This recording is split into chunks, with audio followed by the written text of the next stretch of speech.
Halo, bismillahirrahmanirrahim. Assalamualaikum warahmatullahi wabarakatuh. Bertemu lagi dengan saya Oktri di Oktri Berbagi. Setelah sekian lama kita tidak bertemu, insya Allah ini adalah video pertama saya di bulan September 2021 dan kita akan coba mulai dengan tutorial kembali ya, software atau perangkat lunak yang bisa kita manfaatkan untuk keperluan apapun, khususnya yang berkaitan dengan bidang keilmuan teknik industri maupun juga ilmu manajemen. Software apa gerangan? Ya, software yang akan saya coba berikan kepada akang teteh sekalian, Bapak dan Ibu, adalah Expert Choice versi 11. Saya buat disclaimer dulu, software ini software berbayar atau komersil. Jadi, akang teteh kalau misalkan membutuhkan software ini, silahkan cek saja ke expertchoice.com. Ya, silahkan nanti dilihat di sana seperti apa cara mendapatkan dari software tersebut. Ya, kita akan coba mulai ya, bagaimana sih software ini bekerja ya, dan kenapa software ini yang kita coba pakai. Nah, ini dia softwarenya adalah Expert Choice versi 11. Secara tampilan mungkin biasa saja, tidak terlalu menarik ya, Bapak dan Ibu sekalian, tapi yang penting sebenarnya fungsi. Ya. Nah, kita akan coba fungsinya.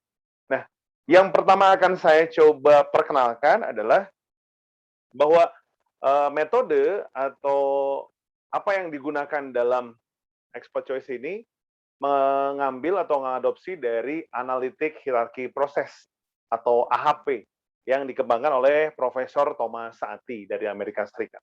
Ya, ada tujuan, ada kriteria, dan ada alternatif. Nah, kita misalkan tujuannya misalkan teman-teman akan sekalian ingin memilih kalau nanti sudah beres pandemi, saya sebaiknya liburan kemana untuk refreshing dan lain sebagainya. Oke, kita coba tuliskan memilih destinasi wisata pasca pandemi. Amin. Ya, mudah-mudahan pandemi COVID-19 ini bisa segera berakhir. Oke, kita coba.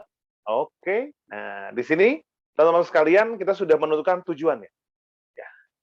Langkah berikutnya adalah apa? Langkah berikutnya, teman-teman sekalian, kita tentukan kriteria. Kriteria apa yang akan kita pakai untuk menentukan lokasi atau destinasi wisata yang akan kita kunjungi pasca pandemi COVID-19 nanti. Ya, caranya gimana? Nanti pada saat di sini goal, akan tinggal diklik kanan sekali, pilihannya banyak, tidak usah ragu, tinggal pilih yang pertama yaitu insert style of current node. Nah, muncul di sana ada first 1,00 bobotnya gitu ya. Nah, nanti kita akan coba tentukan bobot masing-masing kriterianya seperti apa. Saran saya adalah gunakan kriteria yang bisa diukur. Ya, kriteria yang bisa diukur. Misalkan jarak tempuhnya. Oke. Yang kedua, jumlah destinasinya, jumlah destinasi wisata. Yang ketiga, jumlah hotel tempat kita akan menginap misalkan. Dan yang terakhir misalkan biaya yang dibutuhkan.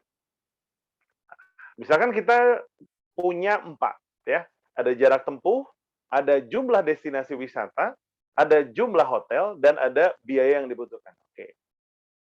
Tujuan sudah, kriteria sudah, berarti langkah yang terakhir untuk persiapan adalah apa? Alternatifnya. Alternatif yang sebaiknya Akang Teteh dan Bapak Ibu sampaikan adalah alternatif yang apple to apple, yang setara.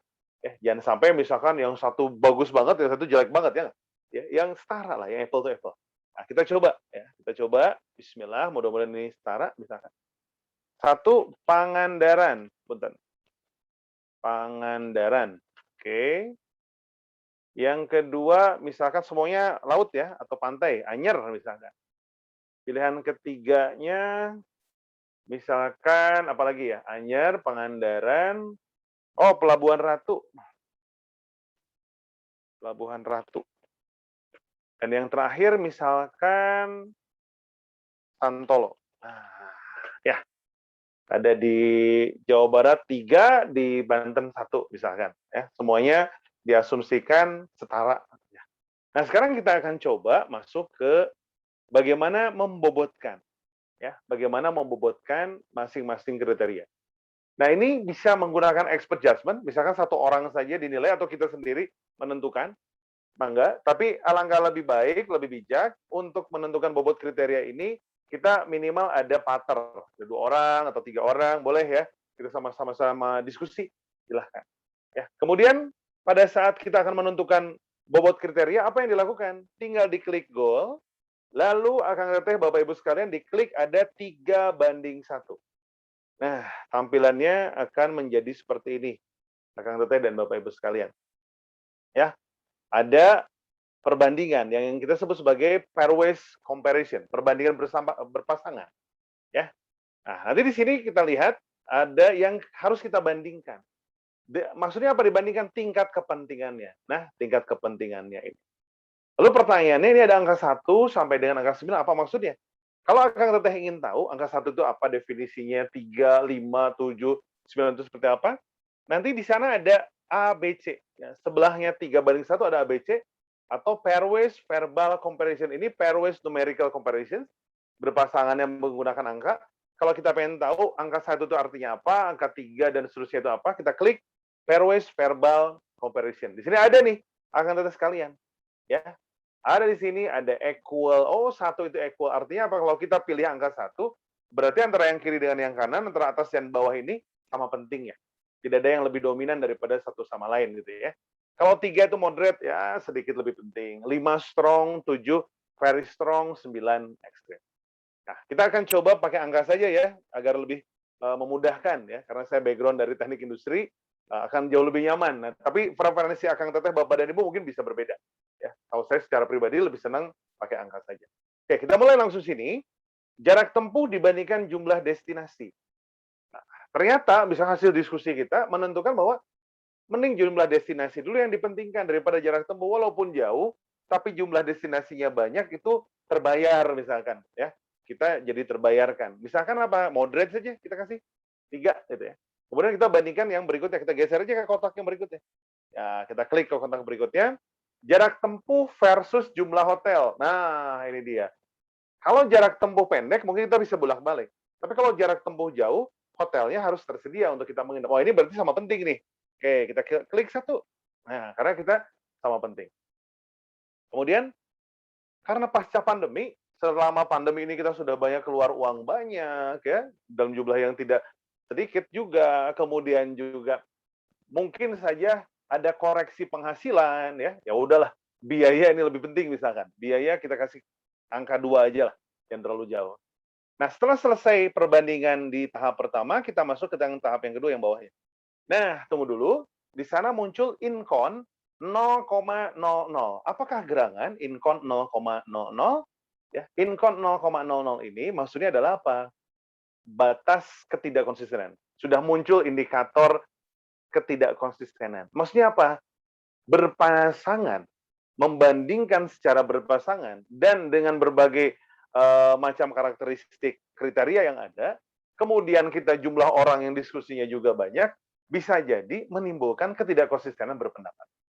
Lalu pertanyaannya, kalau Mas Hati, nanti akan teteh Bapak dan Ibu bisa cek di Google, ya, berapa batasnya. Ya, saya akan gunakan batas yang direkomendasikan adalah 10% atau 0,10.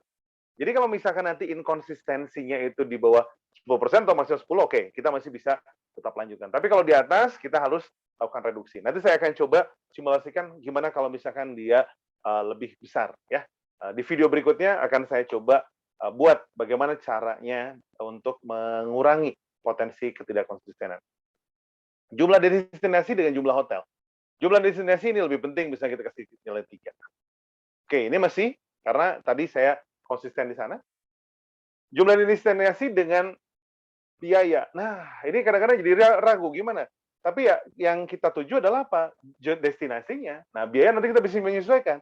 Anggap saja jumlah destinasi sedikit lebih penting. Kita coba geser, masih 0%. Good.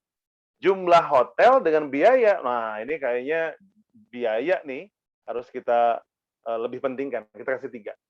Nah, pada saat muncul, setelah membandingkan semua, akan muncul kotak seperti ini. Record judgment and calculate. Kalau kita belum yakin ketidakkonsistenan kita maksimal 10% atau di bawah 10%, sebaiknya Akang Teteh, Bapak dan Ibu klik no dulu. Nah, ternyata menunjukkan nilainya adalah 0,02. Artinya apa?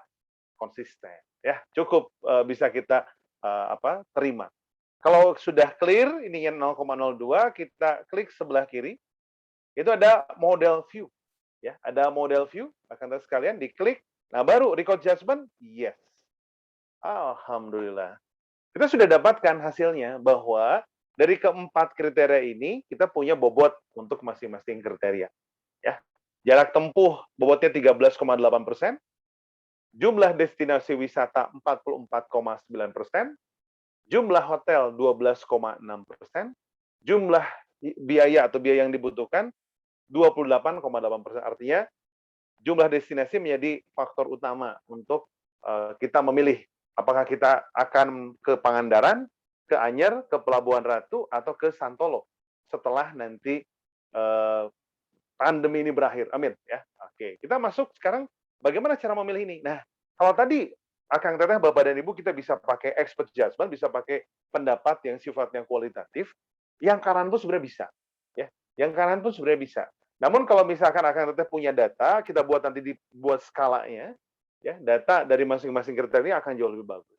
Anggap misalkan kita tidak menggunakan data, tapi menggunakan pengalaman, ya, expert judgment, experience dari si pakar tersebut atau si narasumbernya. Boleh kita coba masuk jarak tempuh dulu. Oke, langkahnya gimana? Diklik jarak tempuh, kita kembali lagi klik 3:1. Nah, sekarang yang dibandingkan itu bukan antar kriteria, tapi antar alternatif. Misalkan Pangandaran versus Anyer. Jarak tempuh dari mana nih titiknya? Nah, biar fair, dari Bandung nih tempat saya tinggal. Antara Pangandaran dengan Anyer itu sama jauhnya misalkan. Ya, oke, berarti ini sama misalkan. Pangandaran ke Pelabuhan Ratu. Pelabuhan Ratu rasanya lebih pendek nih daripada Pangandaran. Pangandaran dan Santolo, Santolo misalkan lebih pendek dibandingkan Pangandaran, misalkan ya. Kemudian Anyer dan Pelabuhan Ratu unggul nih. Oke. Anyer dengan Santolo, Santolo unggul misalkan ya. Pelabuhan Ratu dengan Santolo, Santolo unggul. Nah, kita coba lihat. Oke, sudah 0,04. Berarti aman ya. Berarti kalau gitu, Akang Teteh, klik lagi sebelah kirinya 3:1, ada tulisan model view. Lalu pilihannya record judgment, yes. Oke. Ya, sementara untuk jarak tempuh dari Bandung, misalkan Santolo itu unggul. Jumlah destinasi wisata. Nah, sekarang kita masuk ke jumlah destinasi wisata. Oke. Pangandaran dengan Anyer. Wah, Pangandaran lebih beragam. Ini menangnya banyak nih. Kita kasih nilai 5 misalkan. Pelabuhan Ratu dengan Pangandaran, jauh juga Pangandaran. Ya. Dengan Santolo juga sama. Nah, Pangandaran unggul nih untuk jumlah destinasi karena banyak pengembangannya misalkan. Dan juga sudah cukup lama ya dibangun dan juga dibuka. Anyer dengan Pelabuhan Ratu, Anyer misalkan ada beberapa permainan air. Nah, kita lihat nih. Di sini 11%, tunggu dulu, tidak usah khawatir. Belum selesai semuanya. Anyer dengan Santolo, unggul Anyer. Pelabuhan Ratu dengan Santolo, sama misalkan. Kita coba lihat dulu, record judgment and calculate. Jangan dulu klik yes, kita klik no dulu, pastikan oke. 4%, aman. Kita klik sebelah kirinya 3:1, kita klik record judgment. Yes, ya. Pangandaran sekarang unggul untuk jumlah destinasi wisata, jarak tempuh Santolo. Siapa yang menang? Belum, masih ada 2 lagi. Oke, kita lihat ke jumlah hotel. Nah, jumlah hotel misalkan, ini berdasarkan data, Pangandaran versus Anyer, Pangandaran unggul misalkan. Pelabuhan Ratu, Pangandaran unggul. Lawan Santolo, Pangandaran yang unggul misalkan. Ya. Anyer lawan Pelabuhan Ratu unggul. Oke. Anyer Santolo, Anyer unggul. Pelabuhan Ratu Santolo, Pelabuhan Ratu misalkan unggul sedikit. Kita lihat record judgment no. Oke, ternyata ini 4 terus ya, kebetulan sih nilainya 4 ya. Nah, sekarang jumlah hotel Pangandaran. Ya, Pangandaran ini lebih banyak pilihannya, destinasinya lebih banyak, jarak tempuhnya Pangandaran nggak terlalu dekat dari Bandung. Kita masuk ke biaya yang dibutuhkan. Misalkan di biaya yang dibutuhkan, Anyer ini unggul nih dibandingkan Pangandaran. Karena misalkan di Anyer tuh lagi banyak promo misalkan gitu kan ya. Kemudian Pelabuhan Ratu dan Pangandaran, Pelabuhan Ratu unggul nih secara biaya. Santolo, nah Santolo ini kan wisata yang menarik, walaupun saya belum pernah nih.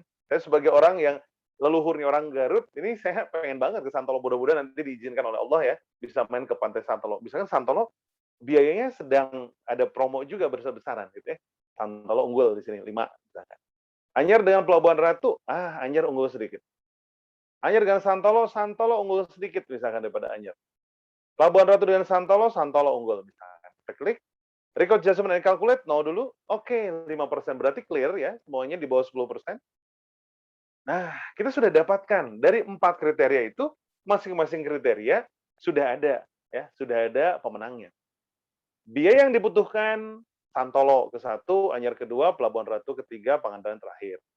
Jumlah hotel, Pangandaran unggul karena dia lebih lama ya, destinasi wisata yang sudah cukup ajeg ya. Jumlah destinasi wisata pasti Pangandaran karena banyak pilihannya. Jarak tempuh Santolo. Wah, ini 2 lawan 2 nih. Santolo menang di biaya yang dibutuhkan dan jarak tempuh, Pangandaran menang di jumlah destinasi dan jumlah hotel. Lalu pertanyaannya, jadi mana yang harus kita pilih? Ya. Tidak usah khawatir akan Teteh, Bapak dan Ibu, tinggal klik saja gol. Ternyata Pangandaran yang direkomendasikan. Loh, kok bisa kan imbang tadi 2 lawan 2 gitu. Kenapa? Karena Pangandaran menang di salah satu kriteria yang bobotnya paling besar, yaitu apa? Jumlah destinasi wisata.